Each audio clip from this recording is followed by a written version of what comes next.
Monitor Alok Kumar Srivastava. और जैसा कि मैंने पहले से बताया था आप लोगों को कि आज सचिवालय में हम लोग मिलने जाएंगे, जो कि शुक्रवार था, और हमारे साथी आज तैयार थे जाने के लिए। आज हम लोग गए हुए थे, पटना से मैं था और सत्येंद्र जी थे और उसके अलावा अभिषेक जी थे। 3 लोग हम लोग गए हुए थे प्रधान सचिव से मिलने के लिए। और प्रधान सचिव से हमारी मुलाकात भी हुई, बातचीत भी हुई।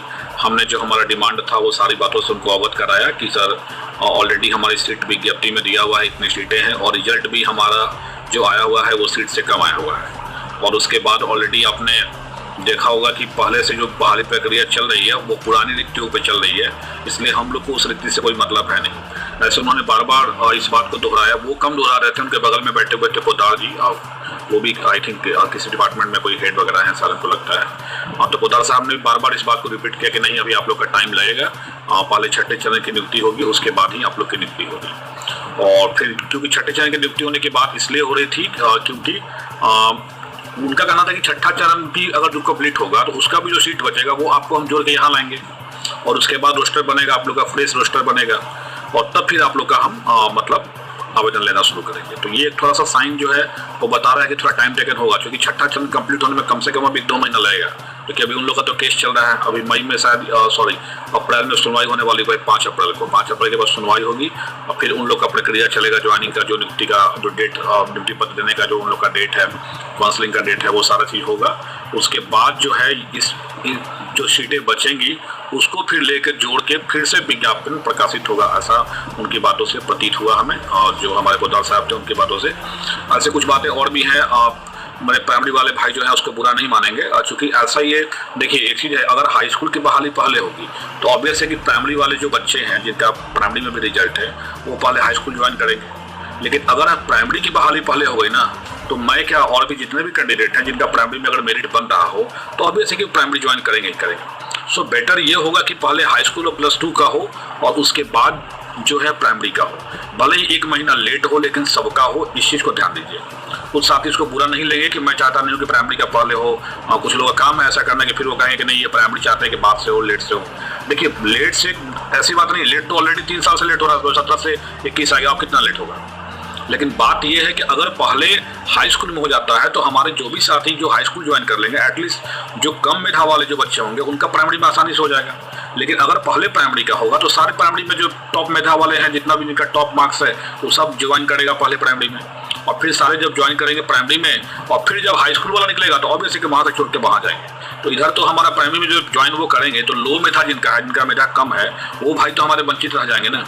सो बेटर होगा कि पहले हाई स्कूल और +2 की हो, और इस बात को हमने अवगत कराया भी, और वो भी इस बात से सेटिस्फाइड दिखे कि हाँ ये भी मतलब कहने का मतलब वो भी सेटिस्फाइड हैं। लेकिन बात है कि छठे चरण की, और छठे चरण की जब बात है तो प्राइमरी और मिडिल हाई स्कूल जितना भी उनका चल रहा है पहले से वो कंप्लीट करेंगे, उनकी बातों से ये लगा। और सो मुझे लग नहीं रहा कि अभी इस स्टेट की बहाली तुरंत शुरू होने वाली है। अब पहले लग रहा है कि पहले छठा चरण कंप्लीट ही होगा, उसके बाद ही हम लोग की बहाली शुरू होगी।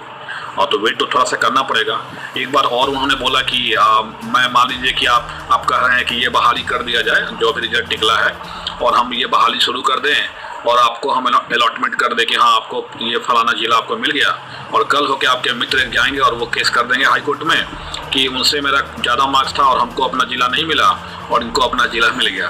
तो ओवरऑल ये एक व्यंग था स्टूडेंट पे सर का, प्रधान सचिव संजय सर का व्यंग था एक तरह से। व्यंग इस सेंस में कि अगर आपको हम अलॉटमेंट कर देते हैं जिले का कि ये जिला मिला, तो फिर आपके मित्र चले जाएंगे कि सर हमको भी ये जिला नहीं मिला अपने चॉइस का, जबकि इनसे ज़्यादा मेरा मार्क्स था।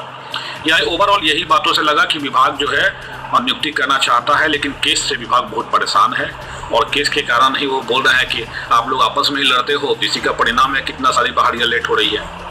बार बार उन्होंने इस बात बोला कि आप लोग आपस में लड़ना बंद करिए, और आप ही लोग के आपस में केस लड़ने की वजह से इतना देर हो रहा है विलम्ब। अब उनको ये पता थोड़ी है कि बाहर में कौन सा गैंग काम कर रहा है बहाली को फंसाने के लिए। उनको तो ये सब पता नहीं है क्या चल रहा है बाहर में। उनको तो बस ये पता है कि केस के कारण डिस्टर्बेंस हो रहा है, लेट हो रहा है। तो लेट हो रहा है ये बात उनको अच्छी तरह से पता है, केस के कारण लेट हो रहा है। ऐसे एक चीज़ बहुत पॉजिटिव उन्होंने बोला है कि बस मैं आप लोग को बस इतना कह देना चाहता हूँ कि मुझे शिक्षकों की ज़रूरत है।